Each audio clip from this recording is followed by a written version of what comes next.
मैं गलत था जब भी मेरे माँ बाप ने मुझे मारा या मुझे डांटा, ठीक है ना। बोलो भालोबासा में कोई कमी होती है? अगर बाप तुम्हें मार दे, डांट दे, तो बेटे को क्या चाहिए कि वो अपने बाप से नाराज हो जाए? बोलो ना यार,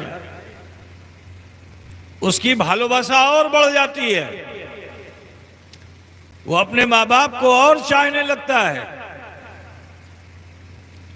अजीजाने गिरामी, माँ बाप की इज्जत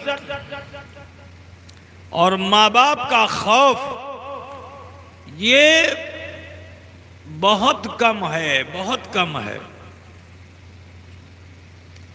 माँ बाप से मोहब्बत ये बहुत कम है। तो जब एक औलाद अपने माँ बाप को जब चाहती है तो उसका कहरो गजब नहीं लगता, बल्कि भालोबासा लगती है, मोहब्बत लगती है ना भाई। जे जाए कि वो कि जिसकी सिफत हो रहमान, जिसकी सिफत हो रहीम, जिसकी सिफत हो गफ्फार, जिसकी सिफत हो गफूर।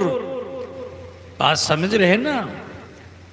उस रब्बुल आलमीन से हमें डरने की दावत दी गई, क्योंकि ये डरना हमारी इस्लाह के लिए। हम अगर अल्लाह से डरेंगे तो फिर चोरी नहीं करेंगे, हम अगर अल्लाह से डरेंगे तो डाका नहीं डालेंगे, हम अगर अल्लाह से डरेंगे तो झूठ नहीं बोलेंगे, हम अगर अल्लाह से डरेंगे तो जुल्म नहीं करेंगे, हम अगर अल्लाह से डरेंगे, क्योंकि हमारे मिजाज में ये बात पूरी तरह से जमा हो जाती है कि हम अल्लाह से इसलिए डर रहे हैं क्योंकि हमको अल्लाह से भालोबासा है और अल्लाह को हमसे भालोबासा है। कोदाटा बुझते छे ना बाबा, किछु असुविधा है ना। अब अल्लाह से जो डरेगा तो नमाज पढ़ेगा, है ना। जो अल्लाह से डरेगा वो रोज़ा रखेगा, हज करेगा, ज़कात देगा, नेकियां करेगा, अपने भाई बंधु, अपने समाज में बिरादराना ताल्लुकात को उस्तवार करेगा, बड़े की इज्जत करेगा, छोटों से प्यार करेगा, अल्लाह से डरेगा तो अल्लाह के हुक्म के मुताबिक जिएगा, है ना। लेकिन इतना करने के बावजूद भी वो कामयाब नहीं है। नमाज पढ़े, रोजा रखे, हज करे, ज़कात दे, लेकिन वो कामयाब नहीं है, क्योंकि शैतान कभी भी तुम्हें धोखा दे सकता है। एक नमाजी को गुमराह कर सकता है, एक हाजी को पदभ्रष्ट कर सकता है, एक ज़कात सही से अदा करने वाले को गुम कर सकता है, एक फराइज पे, वाजिबात पे, सुन्नतों पे अमल करने वाला भटक सकता है, गुमराह हो सकता है। तो अल्लाह ताला ने एक उसूल बता दिया। बकरी देखिए ना, बकरी बोलो, तो बकरी खेत में और जमीन पे चरती है ना घास को। बकरी को आप लोग क्या बोलते हो? बोलो। अगर उसको आजाद छोड़ दिया जाए, छागल को अगर आजाद छोड़ दिया जाए, वो तो अपना पेट भरने के लिए चरती है, लेकिन अगर उसको आजाद छोड़ दिया जाए तो फिर तुम्हारे धान का वो खेत जो अभी अभी निकला है वो उसको ज्यादा अच्छा लगने लगेगा, फिर वो जमीन की घास नहीं खाएगा, धान का खेत खाएगी। ऐसा होता है कि नहीं होता है? तो हमने बंगाल में ये देखा कि जो लोग छागल पालते हैं तो उसको चरने की जगह तो देते हैं मगर खुला नहीं छोड़ते, क्योंकि खुला छोड़ेंगे तो ये चरने के लिए गलत, फिर जाएगी ऐसी जगह पे जिससे इससे गलती होगी, और जब गलती होगी तो इससे सजा मिलेगी। तो करते क्या, एक लंबी सी रस्सी में उसको बांध देते हैं और एक खूंटा जमीन में गाड़ देते हैं। तुम्हारे बंगाल में ऐसा होता है ना भाई? मैंने तो देखा है कि बकरी को आजाद छोड़ते नहीं है, खूंटे से बांध देते हैं, वो बकरी उसी दायरे में चरती है, उसी दायरे में चरती है। कोदड़ा बुझते छन्ना बाबा, बिला तमसील और तशबीह मुझे कह लेने दो। अल्लाह ने डरने का हुक्म दिया। नमाज पढ़ते हो खता कर सकते हो, बुरा, और तुम हज करते हो खता कर सकते हो, ज़कात देते हो खता कर सकते हो, रोजा रखते हो खता कर सकते हो, लेकिन अगर इस सच्चे के खूंटे से तुम्हारी रस्सी बंध गई तो खुदा की कसम फिर तुमसे खता नहीं होगी। तुम शरीयत के दायरे में अपनी जिंदगी को गुजारोगे।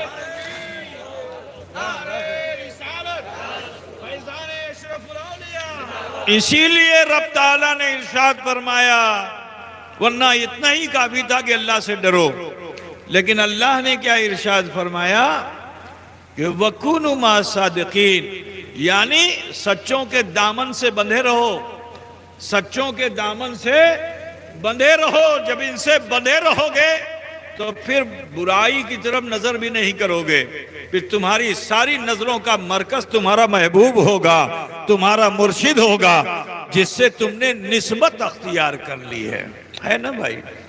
अल्लाह ताला इरशाद फरमाता है, या अय्युहल्लज़ीना आमनुत्तकुल्लाहा वकुनू मअस सादिकीन, ऐ ईमान वालो अल्लाह से डरो और सच्चों के साथ हो जाओ। हम आज जिनका जिक्र करने के लिए यहाँ हाजिर हुए वो हुजूर अशरफुल औलिया अलैहि रहमत व रिदवान, वो तो मादरजाद वली हैं, बशारत कुतुब रब्बानी हैं। आप जानते हैं आला हजरत कुतुब रब्बानी हम शबी गौसे समदानी सैयदना शाह अली हुसैन अशरफी जिलानी, जो हुजूर अशरफुल औलिया के दादा हैं, अपनी हयात ज़ाहिरी में जब तक आप रहे, बड़े बड़े उलमा, फुजला, मशाइख, अब्दाल, अख्ताब, उन्होंने आपके सामने जबीन अकीदत को खम कर दिया। यहां तक के आला हजरत फाजिल बरेलवी अलैहि रहमत व रिदवान जैसी अजीमुल मर्तबा शख्सियत ने जब हुजूर अशरफी मियां अलैहि रहमा को देखा तो क्या कहा था, अशरफी ए रुखत आईन ए हुस्ने खूबा, ए नजर कर दो परवरदे से महबूबा। ए अशरफी, आप तो खूबियों का आईनादार हैं, ऐसा क्यों ना हो, आप तो तीन तीन महबूबीन के परवरदा हैं। अब मैं आपको बताऊं कि आला हजरत अशरफी मियां अलैहि रहमत व रिदवान के दो बेटे हैं, एक सुल्तानुल वाइज़ीन हजरत मौलाना अहमद अशरफ रहमतुल्लाह ताला अलैह, और दूसरे बेटे जो बहुत ज़माने के बाद पैदा हुए, यानी दोनों भाइयों के दरमियान बाप बेटे जैसा फ़र्क था, तकरीबन 22 साल का फ़र्क था। हजरत मौलाना अहमद अशरफ और सैयद मुस्तफ़ा अशरफ के दरमियान 22 साल का फ़र्क था। हजरत ताजुल अस्विया सैयद शाह मुस्तफ़ा अशरफ रहमतुल्लाह ताला अलैह पैदा हुए, सुनो वली के घर में पैदा हुए हैं। वो आला हजरत अशरफी मियाँ कि जब आप मारैरा शरीफ तशरीफ़ ले गए, आला हजरत फाजिल बरेलवी भी थे, और आला हजरत के पीरो मुर्शिद हजरत ख़ातिमुल अकाबिर सैयद आले रसूल मारहरवी भी थे।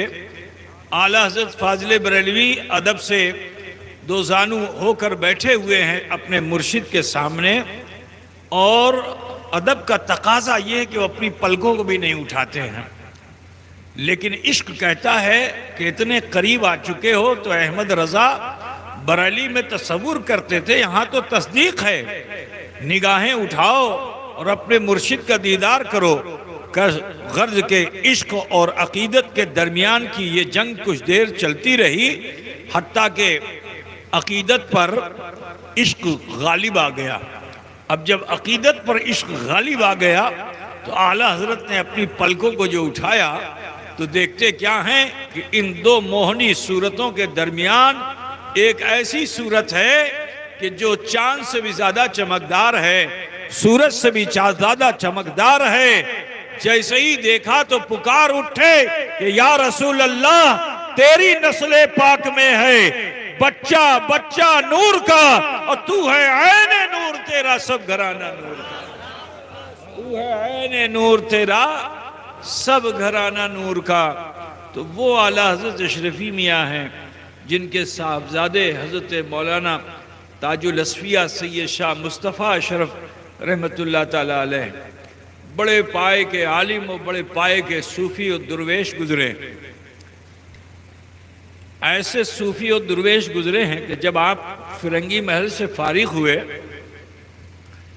तो अपने वालिद गिरामी के साथ, जैसे मैं आया था पढ़ने के बाद अपने वालिद हुजूर अशरफुल औलिया के साथ, ऐसे ही मेरे दादा अपने वालिद के साथ आए सफ़र में। बिहार इलाका समरी बख्तियारपुर का है, गांव का नाम पहलाम है।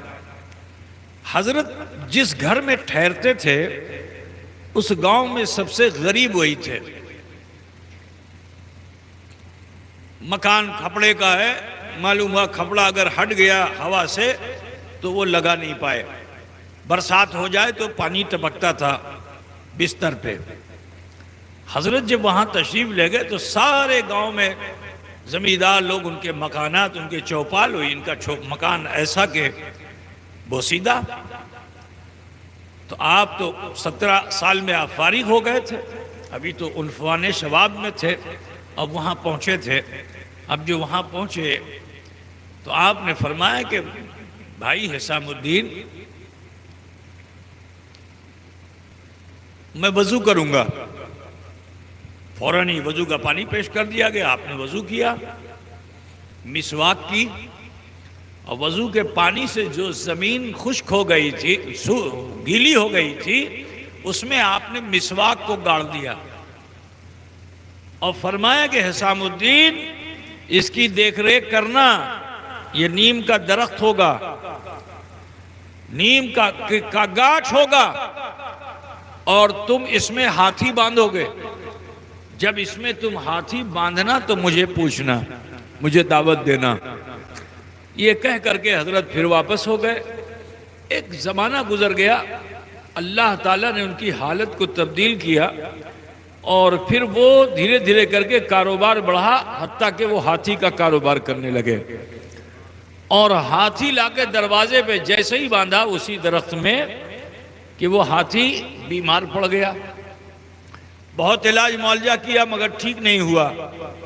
तो एक रोज़ ख्वाब में देखा कि हज़रत ताजुल असफिया बड़े जलाल में हैं और फरमाया, हिसामुद्दीन, तू अपने वादे को भूल गया, तूने हाथी तो बांध लिया लेकिन मुझे पूछा नहीं। ये सपने में देखा, आंख खुली तो फौरन ही बिस्तर बांधा और कचौचे की तरफ रवाना हो गए। जब कचौचे मुकद्दसा पहुंचे तो वहां उर्स मखदूम सिमना हो रहा था। दरवाजे पे पहुंचे तो मुलाकात हुई, सलाम अलैकुम हुई। अभी ये कुछ कहें कि हजरत ने उससे पहले ही फरमाया कि हिसामुद्दीन, अरे परेशान मत हो, तुम्हारा हाथी नहीं मरेगा। अब मैं मुर्शिद का उर्स करके चलूंगा। गर्ज के हजरत अशरफ जहांगीर सिमनानी का उर्स करके हजरत वहां पहुंचे और पहुंचने के बाद आपने गुड़ पर दम करके उस हाथी को दिया तो उस हाथी ने अपने सूंड में उस गुड़ को ले लिया और उसे खा लिया। खाना था कि खुशी की लहर दौड़ गई कि हाथी तो ठीक हो गया, हाथी तो ठीक हो गया। हजरत ने फरमाया, देखो कारोबार तो कर रहे हो मगर इस हाथी को मत बेचना, इस हाथी को मत बेचना। तो अब वहां पढ़े लिखे लोग थे, अलीगेरियन, उन्होंने कहा कि हजरत क्यों ना बेचा जाए, ये तो कारोबार के लिए ही हाथी लाए हैं। तो आपने फरमाया कि फकीर कहता ना इसे बेचना नहीं। तो पूछा, लोगों ने इसरार किया क्यों ना बेचा जाए। हजरत ने फिर फरमाया कि देखो फकीर जो कहता है मानो, इसको बेचना नहीं। लेकिन जब बहुत इसरार बढ़ा तो आपने राज खोल दिया। फरमाया, देखो इसकी पेशानी में गजमुत्ता है। गजमुत्ता जो होता है ये बहुत बड़ा मोती होता है जो अनमोल होता है, जिसकी कीमत लगाना मुहाल है, बड़ा कीमती होता है। कहा इसकी पेशानी में गजमुत्ता है, अगर राजा के वहां चला जाए तो फकीर हो जाए, और फकीर के वहां चला जाए तो राजा हो जाए वो। तो लोगों ने मियाँ ये सब क्या है, ये सब तो इस्लाम में शरीयत में तो कुछ ऐसा है नहीं। अब ठीक है, मानो मानो, नहीं मानो नहीं मानो, फकीर ने तो कह दिया। गर्ज कि आप ये फरमा के वापस हो गए। तो सिमरी बख्तियारपुर में उससे पहले एक बनिया, हिंदू बनिया समझते हैं ना आप लोग, क्या बोलते हैं उसको, लोहार होता है जो, या यूं कह लो कि मसाला बेचने वाला, गेहूं बेचने वाला, उसको बनिया बोलते हैं, है ना। तो वो लोहार, लोहे का काम करता था, लोहार था। तो उसके वहां औलाद नहीं होती थी। वो हजरत की बारगाह में आया था, तो हजरत ने उससे यही फरमाया था, भाई जाओ ठीक है तुमको बेटा होगा। कुछ हजरत ने गोलियां दम करके दी, कहा इसको खिलाते रहना अपनी बीवी को, तुम्हारे वहां बेटा पैदा होगा, मगर उसका नाम हनुमान प्रसाद जहन्नमी रखना। क्या रखना? हनुमान प्रसाद जहन्नमी रखना। बच्चा पैदा हो गया। अब जो बच्चा पैदा हुआ तो उसने हजरत के कहने के मुताबिक बच्चे का नाम हनुमान प्रसाद रखा। जैसे ही नाम रखा वो मर गया। और उस असना में हजरत वहां तशरीफ ले गए थे। वहां एक, क्या बोलते हैं उसको, जो चमड़े का काम यहां करते हैं ना मालदा में, उन लोगों को क्या बोलते हैं आप लोग? चमार नहीं, मालदा शहर के अंदर मुसलमान है ना, चमड़े का काम करते हैं वो लोग। तो उसी खानदान के वो भी, उनके पास जकीर नाम था उनका। आप वहां मुकीम थे। जब बच्चा मर गया वो, तो बच्चे को गोद में उठाकर हजरत की बारगाह में लेके आया और कहा हुजूर जब देना ही था तो ले क्यों लिया? कहा जब देना ही था तो ले क्यों लिया? कहा क्या हुआ? कहा हुजूर बच्चा पैदा तो हुआ मगर मर गया। कहा अच्छा मर गया, नाम क्या रखा था? कहा आप ही ने तो फरमाया था हनुमान प्रसाद रखना। तो हजरत ने फरमाया नहीं, मैंने तो हनुमान प्रसाद नाम नहीं बताया था, मैंने तो ये बताया था हनुमान प्रसाद जहन्नमी। अब तुमने ये नाम नहीं रखा इसलिए इसे मौत आ गई। बहरहाल परेशान मत हो, मैं अल्लाह को राजी करता हूं। आपने कुछ देर जेरे लब कुछ दुआ पढ़ी और एक सुई मंगाई, उस सुई पे दम किया और अपने खादिम हजरत सूफी मौलाना अकमल साहब जो हजरत के साथ भी रहा करते थे, उनसे फरमाया कि मौलाना अकमल जाओ इसके कान में इस सुई से सुराख कर दो। अब वो हजरत के हुक्म पे गए और उस मुर्दे बच्चे के कान में सुई से सुराख किया और जैसे ही सुराख किया वो बच्चा चीखने लगा। तो आपने फरमाया अच्छा देखो अल्लाह ताला ने तुम्हें बेटा तो लौटा दिया है, मगर अब इसका नाम जो रखना तो हनुमान प्रसाद जहन्नवी ही रखना।